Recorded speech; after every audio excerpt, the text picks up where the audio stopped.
Selamat pagi, apa kabar pemirsa TVR Parlemen dimanapun Anda berada, berjumpa kembali dalam program TVR 09 bersama saya Alfat Rizky dan tentunya dengan rekan saya. Dan saya Elisa Purba.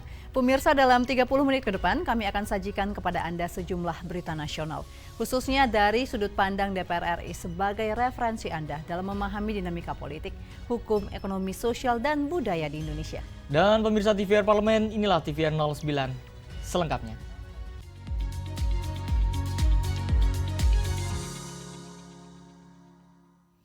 Pemirsa, Komisi 12 DPR RI mendorong pemerintah memaksimalkan potensi energi geotermal dalam upaya mencapai target net zero emission di tahun 2060.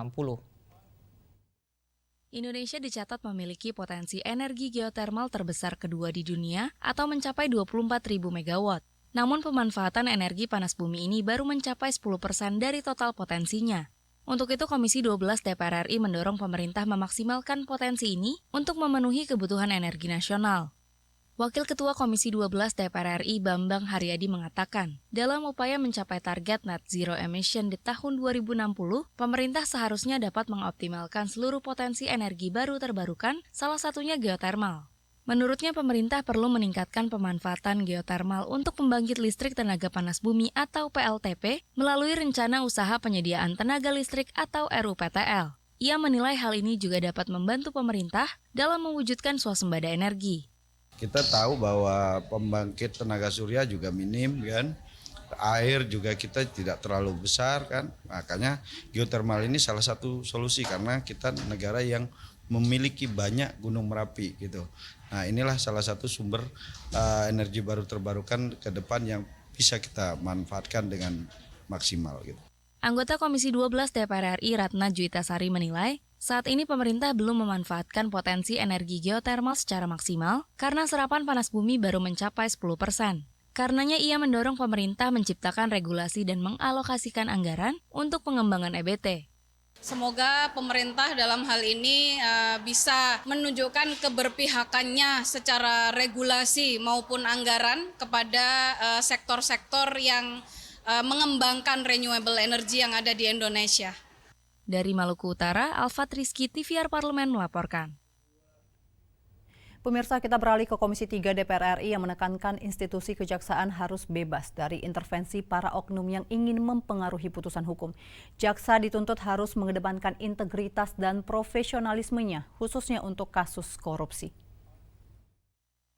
Dalam kunjungan kerja ke wilayah hukum Jawa Barat, Komisi 3 DPR RI mendesak Kejaksaan Tinggi Jawa Barat meningkatkan profesionalitas serta melakukan evaluasi menyeluruh terhadap seluruh aparatnya untuk mencegah mafia peradilan. Anggota Komisi 3 DPR RI Lola Nelria mengatakan, institusi kejaksaan harus bebas dari intervensi dari para oknum yang ingin memengaruhi putusan hukum. Ia meminta para jaksa mengedepankan integritas dan profesionalismenya, khususnya untuk kasus korupsi, agar para pelaku korupsi tidak memiliki celah untuk mengintervensi proses hukum. Seperti tadi, backing itu tidak ada yang namanya backing lagi. Jadi kalau memang harus dikenakan sanksi atau harus dijatuhi hukuman, maka tolong mata hukum harus buta terhadap backing. Tidak ada yang namanya backing itu. Jadi ya insya Allah ke depannya itu akan lebih baik lagi sesuai dengan arahan Presiden kita sekarang bahwa semua hal ke depannya menjadi Indonesia yang lebih baik lagi, menjadi dalam rangka menuju Indonesia emas. Sementara itu, Kepala Kejaksaan Tinggi Jawa Barat Katarina Endang Sarwestri mengatakan pihaknya akan memperbaiki kinerja internal Kejati Jawa Barat. Ia menegaskan penegakan hukum akan dilakukan dengan maksimal, serta memprioritaskan asas humanis dan ketelitian dalam penyelesaian kasus hukum melalui pendekatan restoratif justice. Kami sangat mengapresiasi kunjungan kerja ini dengan Komisi 3, artinya kita juga dilakukan pengawasan terkait dengan budgeting maupun dalam pelayanan kami, dan mudah-mudahan dengan kehadiran Komisi 3 ini akan lebih meningkatkan kinerja kami terkait dengan penegakan hukum yang lebih humanis. Dari Bandung, Jawa Barat, Hilman Hidayat, TVR Parlemen melaporkan. Pemirsa, DPR RI mengungkap ada sejumlah daerah yang menerapkan tarif pemeriksaan kesehatan calon jemaah haji di atas Rp1 juta. Salah satunya di Tasikmalaya, Jawa Barat. Dan kami hadirkan informasinya usai jeda berikut ini. Tetaplah di TVR 09.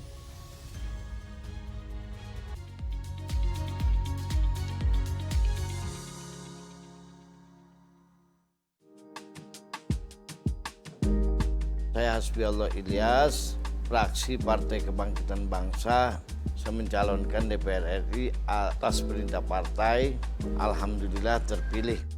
Masyarakat kita hari ini mungkin sudah bosan dengan janji-janji politik, tapi yang terpenting masyarakat itu apa yang kita sudah kerjakan selama ini. Selama saya di DPRD 15 tahun, KJP aja tidak cukup. Nah, ini program yang dari Senayan ini, dari DPR RI itu yang kita akan berikan kepada masyarakat. Salah satu contoh pendidikan. Benar atau tidak, anggota dewan itu harus pakai fatwa kemana-mana? Enggak. Benar atau tidak, 3 fungsi DPR adalah pengawasan, legislasi, dan anggaran? Iya, betul.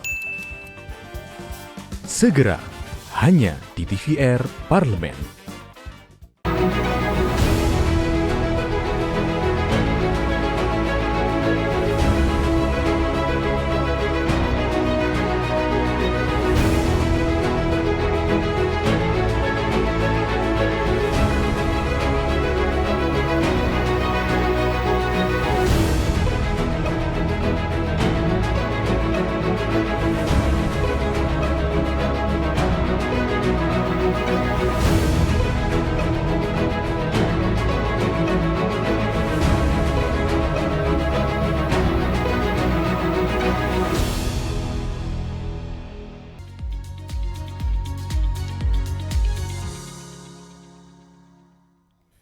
Anda kembali menyaksikan TVR 09. Pemirsa, DPR RI meminta pemerintah membatasi tarif tertinggi pemeriksaan kesehatan calon jemaah haji agar tak lebih dari Rp1 juta. Komisi 8 DPR RI mendorong Kementerian Kesehatan Republik Indonesia untuk menerbitkan surat edaran terkait batas atas tarif cek kesehatan calon jemaah haji serta kewajiban pemenuhan standarisasi fasilitas dan pelayanan kesehatan di rumah sakit umum daerah. Anggota Komisi 8 DPR RI Sely Andriani Gantina mengatakan, saat ini terdapat beberapa daerah yang menerapkan tarif pemeriksaan kesehatan calon jemaah haji di atas Rp1 juta, salah satunya di Tasikmalaya, Jawa Barat. Karenanya Sely meminta pemerintah membatasi tarif tertinggi pemeriksaan kesehatan agar tak lebih dari Rp1 juta. Menurutnya pemeriksaan kesehatan harus bisa dijangkau seluruh calon jemaah karena bersifat wajib untuk memastikan kondisi fisik dan mental calon jemaah sebelum menunaikan ibadah ke Tanah Suci. Kementerian Kesehatan, tadi Pak Ketua menyampaikan surat edaran ini bukan cuma sekedar surat edaran saja, tetapi meningkatkan fasilitas labkes dan rumah sakit umum daerahnya.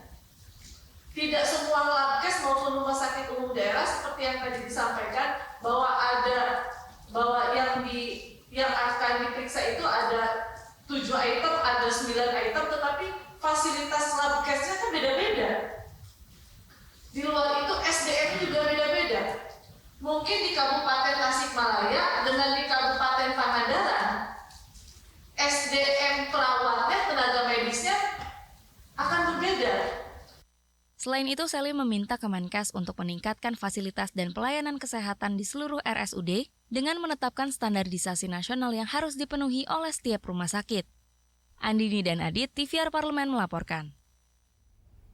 Pemirsa, Wakil Ketua DPR RI Sufmi Dasko mengapresiasi komitmen pemerintah yang menetapkan PPN 12% hanya pada barang-barang mewah. Kebijakan ini dinilai berpihak pada rakyat yang tidak lepas dari peran DPR RI dalam menyampaikan aspirasi masyarakat pada pemerintah. Pemerintah telah memberlakukan penerapan PPN 12% per 1 Januari 2025 yang hanya dikenakan pada barang-barang berkategori mewah yang sebelumnya sudah terkena pajak penjualan barang mewah. DPR RI menilai kebijakan tersebut tepat sasaran dan berdampak baik terhadap perbaikan sistem pajak nasional. Wakil Ketua DPR RI Sufmi Dasko mengapresiasi komitmen pemerintah yang akhirnya mengenakan PPN 12% hanya pada barang-barang mewah. Kebijakan ini dinilai berpihak pada rakyat yang tidak lepas dari peran DPR RI menyampaikan aspirasi masyarakat pada pemerintah. Apabila kenaikan PPN menjadi 12% diberlakukan penuh pada semua barang dan jasa.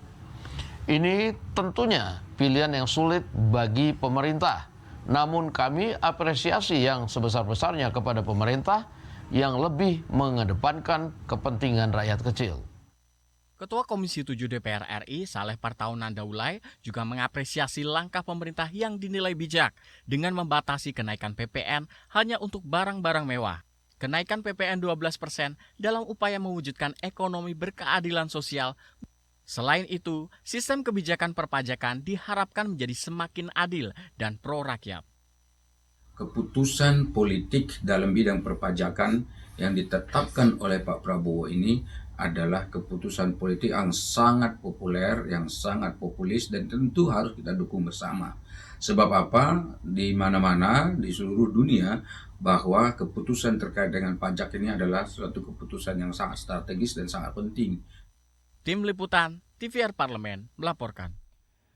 Pemirsa, DPR RI menyoroti beberapa gedung sekolah di NTT yang memiliki kondisi yang buruk dan menyedihkan. Padahal dengan adanya otonomi daerah, pemerintah daerah memiliki kewajiban untuk memberikan perhatian khusus pada sekolah-sekolah yang berada di bawah lingkup Pemda. Dalam peninjauan langsung sekolah-sekolah di NTT, Komisi 10 DPR RI menemukan banyak sekolah yang kondisinya tidak layak. Kurangnya koordinasi antara pemerintah pusat dan daerah mengakibatkan banyak sekolah belum mendapatkan akses bantuan renovasi. Wakil Ketua Komisi 10 DPR RI, Himatul Aliyah, menyoroti beberapa gedung sekolah di NTT yang memiliki kondisi yang buruk dan menyedihkan. Padahal, dengan adanya otonomi daerah, pemerintah daerah memiliki kewajiban untuk memberikan perhatian khusus pada sekolah-sekolah yang berada di bawah lingkup Pemda yang memiliki kondisi gedung belajar tidak layak. Memberikan bantuan yang segera ya sifatnya untuk segera bisa dibangun yang lebih layak begitu. Jadi memang pengawasan ini penting ya, pengawasan kita kalau kita tidak turun kan kita nggak tahu juga gitu. Jadi pengawasan semua stakeholder pendidikan ya baik di DPRD provinsi, DPRD kabupaten kota. Anggota Komisi 10 DPR RI Muhammad Kadafi menilai adanya kondisi sekolah yang rusak di NTT menjadi catatan bagi seluruh pemangku kebijakan di sektor pendidikan agar lebih meningkatkan kerjasama dan lebih serius dalam membangun pemerataan kualitas pendidikan di seluruh Indonesia. Seluruh elemen bangsa itu punya kewajiban untuk kita bisa bahu-membahu memberikan kesempatan pendidikan kepada anak-anak bangsa kita. Oleh karena itu kita mengajak bersama bukan hanya pemerintah, pelaku usaha, kemudian juga masyarakat. Ayo kita bahu-membahu membangun bangsa. Dari Nusa Tenggara Timur, Dadi Ramadan, TVR Parlemen melaporkan. Pemirsa, persoalan kekurangan jumlah dan kompetensi dari guru merupakan salah satu yang utama dari sekelumit permasalahan penyelenggaraan pendidikan di daerah tertinggal, terdepan dan terluar atau 3T. Dalam kunjungannya ke berbagai wilayah 3T, Komisi 10 DPR RI mencatat beberapa hal yang krusial yang penyelesaiannya harus jadi prioritas pemerintah. Dan informasi selengkapnya kami hadirkan usai jeda, tetaplah di TVR 09.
Pemirsa, selain persoalan guru, buruknya infrastruktur pendidikan juga harus menjadi prioritas pemerintah. Keterbatasan akses dan kondisi geografis tak boleh jadi alasan pembangunan infrastruktur sekolah yang tidak merata. Mari kita simak informasi mendalam yang telah dirangkum oleh tim redaksi TVR Parlemen dalam segmen editorial Parlemen. Untuk Anda.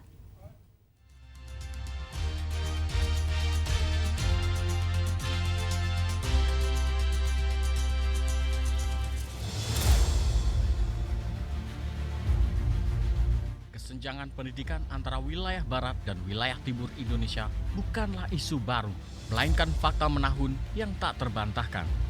Berbagai persoalan mulai dari kekurangan guru, buruknya infrastruktur sekolah, hingga sulitnya akses dari dan menuju sekolah sudah tak asing di telinga.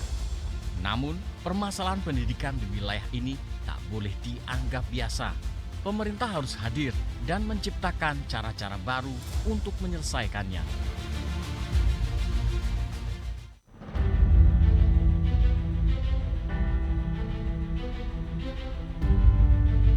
Beberapa waktu lalu, Komisi 10 DPR RI meninjau langsung penyelenggaraan pendidikan di daerah tertinggal, terdepan, dan terluar atau 3T di Nusa Tenggara Timur, Maluku, hingga Papua.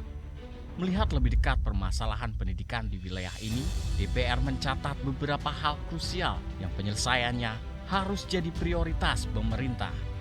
Persoalan kekurangan jumlah dan kompetensi guru merupakan salah satu yang utama dari sekelumit permasalahan lainnya. Pasalnya, sejumlah provinsi di Indonesia Timur dicatat menduduki 9 dari 10 provinsi dengan jumlah guru terendah di tanah air. Di Papua, kekurangan guru terjadi di berbagai jenjang pendidikan. Dibutuhkan sedikitnya 3.000 guru tambahan untuk mengajar di sekolah dasar, menengah pertama, menengah atas, dan sekolah kejuruan. Karenanya, pola perekrutan guru, baik guru PNS maupun P3K, harus dibenahi dan difokuskan untuk mengisi posisi pengajar di sekolah-sekolah di wilayah 3T. Pemerintah harus segera melakukan rekrutmen terhadap tenaga-tenaga pengajar, dan yang terpenting lagi dari rekrutmen ini adalah pemerataan dari tenaga pengajar itu sendiri gitu. Karena kalau kita lihat Papua ini daerahnya pegunungan, daerahnya kondisi alam yang kita tahu sama-sama, memang ada beberapa daerah yang malah kemudian sekolahnya nggak ada guru sama sekali. Itu membuat partisipasi sekolah juga menjadi rendah. Beberapa waktu lalu, Program for International Student Assessment atau PISA merilis dataset yang memuat jurang kesenjangan pendidikan di daerah pedesaan dan di kota besar pada tahun 2022. Hasilnya, anak sekolah di pedesaan dengan penduduk kurang dari 3.000 jiwa memiliki literasi matematika, literasi membaca, dan literasi sains yang jauh lebih rendah dibandingkan di perkotaan. Karenanya, sudah semestinya afirmasi diberikan bagi pendidikan di wilayah 3T. Program makan siang gratis tak boleh jadi satu-satunya ujung tombak untuk mewujudkan generasi emas di tahun 2045. Program ini harus diiringi perbaikan akses dan kualitas pendidikan hingga ke daerah 3T. Situasi di Papua itu membutuhkan satu perhatian khusus yang lebih serius. Dan kami pun tadi langsung meminta para mitra kami untuk nanti sepulang dari pertemuan ini tentu saja kami akan membuat rekomendasi-rekomendasi untuk ditindaklanjuti, Pak. Mudah-mudahan pada saat kami nanti membahas revisi Undang-Undang Sisdiknas, ini juga bisa kami integrasikan gitu, untuk daerah-daerah khusus seperti daerah Otsus ini seperti apa. Selain persoalan guru, persoalan buruknya infrastruktur pendidikan juga harus jadi prioritas pemerintah. Pasalnya, berdasarkan data nasional, lebih dari 60% SD, sekitar 53% SMP, serta 45% SMA dan SMK dilaporkan rusak. Dengan begitu, sebagian besar siswa harus belajar di sekolah yang tidak layak dengan bahaya yang mengintai setiap harinya. Karenanya, pemerataan pendidikan, baik infrastruktur, tenaga pengajar, maupun kualitas pengajaran mutlak harus dikejar.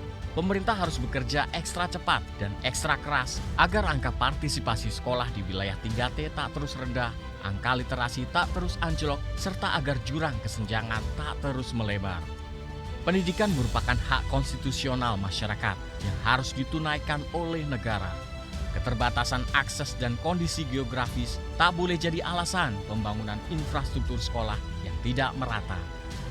Negara justru harus hadir untuk menyelesaikan permasalahan ini agar cita-cita Indonesia Emas di tahun 2045 dapat tercapai. Akses untuk pemerataan pembangunan itu akan menjadi terkendala. Tapi itu bukan menjadi sebuah halangan, bagaimanapun pemerintah harus turun tangan, negara harus hadir untuk membenahi pendidikan yang ada di wilayah 3T agar Indonesia Emas nanti bisa kita sama-sama sampai di tujuan. Tim redaksi TVR Parlemen melaporkan.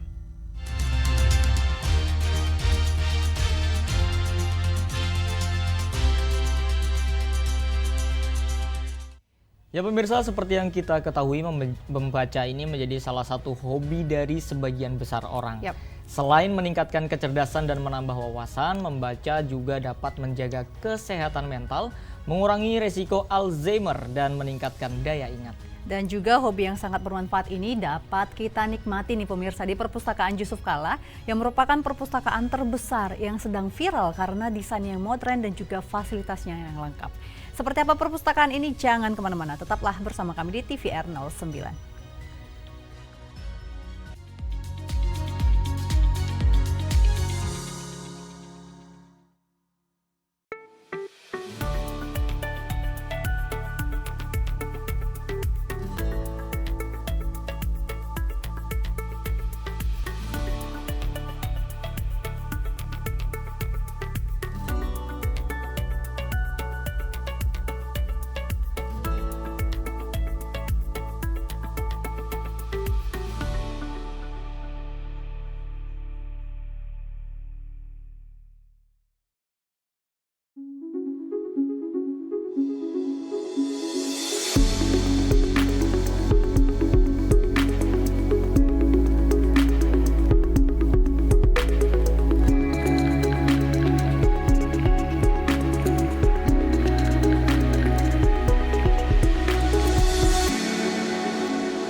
Saya Hasbiallah Ilyas, fraksi Partai Kebangkitan Bangsa. Saya mencalonkan DPR RI atas perintah partai. Alhamdulillah terpilih. Masyarakat kita hari ini mungkin sudah bosan dengan janji-janji politik, tapi yang terpenting masyarakat itu apa yang kita sudah kerjakan selama ini. Selama saya di DPRD 15 tahun, KJP aja tidak cukup. Nah ini program yang dari Senayan ini, dari DPR RI itu yang kita akan berikan kepada masyarakat. Salah satu contoh pendidikan. Benar atau tidak, anggota dewan itu harus pakai fatwa kemana-mana? Enggak. Benar atau tidak, 3 fungsi DPR adalah pengawasan, legislasi, dan anggaran? Iya betul. Segera, hanya di TVR Parlemen.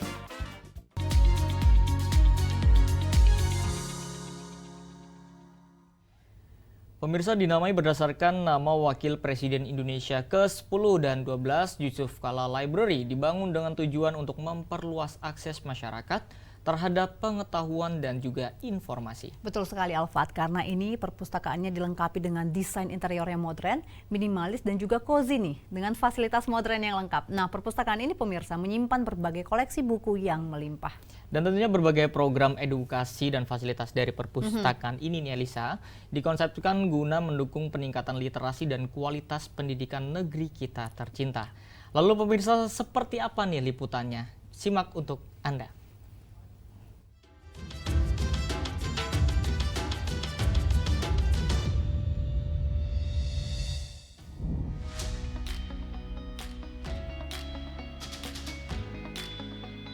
Membaca di perpustakaan bukan hanya sekedar kegiatan mencari informasi, tetapi juga pengalaman yang dapat membuka cakrawala pengetahuan dan memberi ruang bagi imajinasi. Perpustakaan dengan suasana tenang dan koleksi buku yang beragam menawarkan tempat yang ideal bagi siapa saja yang ingin mendalami berbagai topik atau sekedar menikmati waktu dengan membaca. Depok kini memiliki sebuah perpustakaan yang tidak hanya besar dan lengkap, tetapi juga menawarkan suasana yang nyaman dan estetis bagi pengunjung. Yusuf Kalla Library yang baru saja dibuka menjadi tempat favorit baru bagi para pencinta buku dan masyarakat umum yang ingin menikmati suasana belajar yang berbeda. Perpustakaan yang dinamai berdasarkan nama Wakil Presiden Indonesia ke-10 dan ke-12 Yusuf Kala ini dibangun dengan tujuan untuk memperluas akses masyarakat terhadap pengetahuan dan informasi. Dengan luas bangunan yang mencapai ribuan meter persegi, Yusuf Kala Library menjadi perpustakaan terbesar di Depok, bahkan salah satu yang terbesar di wilayah Jawa Barat. Perpustakaan yang terletak di kawasan strategis ini mengusung konsep modern dengan desain interior yang sangat nyaman dan menarik. Setiap sudut di Yusuf Kala Library dirancang dengan penuh perhatian, mulai dari pencahayaan yang lembut, furniture yang ergonomis, hingga tata ruang yang terbuka dan rapi. Semua elemen tersebut memberikan nuansa yang cozy, menjadikan tempat ini lebih dari sekedar perpustakaan, tetapi juga untuk tempat bersantai sambil membaca. Tidak hanya menyediakan koleksi buku yang lengkap, perpustakaan ini juga dilengkapi dengan fasilitas modern seperti ruang diskusi, area membaca terbuka, dan ruang multimedia.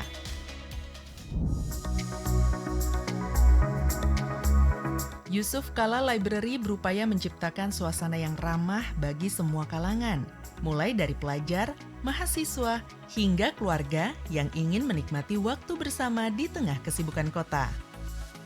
Yusuf Kala Library juga menyediakan berbagai fasilitas modern yang membuat pengalaman berkunjung semakin menyenangkan. Di dalamnya terdapat ruang multimedia untuk menonton film edukasi, ruang diskusi yang dilengkapi dengan proyektor untuk seminar atau pertemuan, serta area terbuka yang dirancang khusus untuk kegiatan membaca di luar ruangan. Bagi pengunjung yang ingin membaca lebih santai, perpustakaan ini juga menyediakan ruang baca dengan sofa-sofa nyaman, lengkap dengan meja kecil untuk minuman atau camilan. Konsep ini membuat Yusuf Kala Library menjadi tempat yang ramah untuk keluarga dan anak-anak, memberikan pengalaman belajar yang menyenangkan bagi semua usia. Untuk mendukung perkembangan literasi dan pendidikan, Yusuf Kala Library juga mengadakan berbagai program edukasi dan kegiatan komunitas, seperti diskusi buku, workshop penulisan, serta pelatihan keterampilan digital. Program-program ini bertujuan untuk menginspirasi masyarakat, khususnya anak muda, agar semakin gemar membaca dan belajar. Dengan segala fasilitas dan kenyamanan yang ditawarkan, Yusuf Kala Library menjadi pilihan ideal bagi mereka yang ingin mencari tempat untuk memperluas wawasan, bersosialisasi, atau sekedar menikmati suasana yang menenangkan di tengah hiruk-pikuk kota. Bagi pemirsa yang ingin mencari tempat untuk belajar, membaca, atau sekedar bersantai, Yusuf Kala Library adalah pilihan yang sempurna. Dengan berbagai program edukasi dan fasilitas yang ditawarkan, perpustakaan ini akan terus berkontribusi dalam meningkatkan literasi dan kualitas pendidikan. Wah, benar-benar menarik ya pemirsa! Perpustakaan kini bukan hanya tempat membaca, tetapi juga pusat kreativitas dan pengetahuan. Jadi gak sabar nih mau segera mengunjungi Yusuf Kala Library.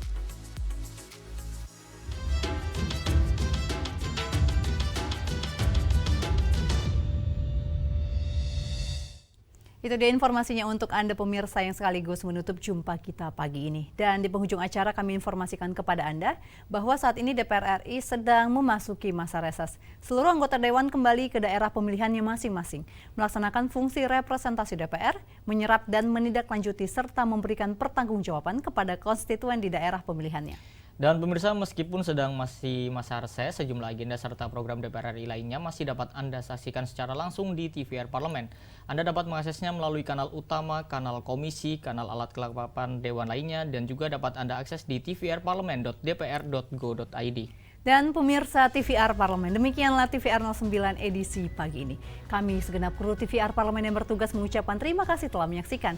Ada saya Elisa Purba dan juga rekan saya Salvat Rizky. Pemirsa, sampai berjumpa kembali di TVR 09 selanjutnya. TVR Parlemen, Referensi Indonesia.